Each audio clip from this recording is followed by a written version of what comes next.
All right, we're going to talk about Dell, and we're going to talk about these layoffs because this has been a long time coming, and this has been in the news in a lot of ways as an industry leader lately. So let's talk about not just this story, but the previous story about Dell, which was huge. And that story was Dell told the employees that were all working remotely that they had to come back to the office multiple days a week.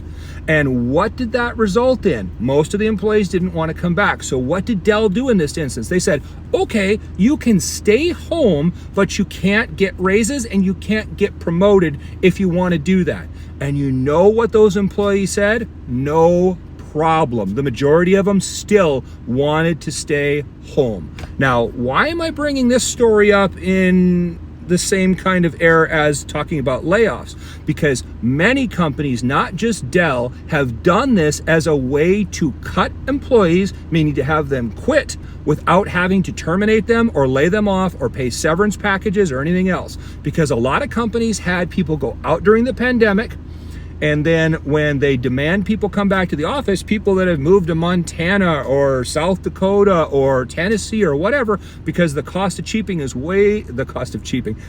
living is way cheaper than living in New York or California or wherever they were in their previous role where they had to be right by the job in the city where it's more expensive. Those people moved to remote areas so that they could afford a bigger house, a better life for their families.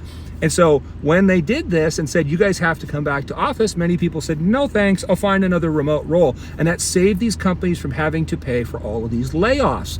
So now Dell comes back and they do their layoffs and they say it's because of AI. But if you really look below the surface, I think we're all smart enough to see in this case that they were already doing this by trying to force people back to the office as a first mechanism, and they got a lot of resistance and didn't get enough people to quit. So then they went in and laid people off and blamed it on AI.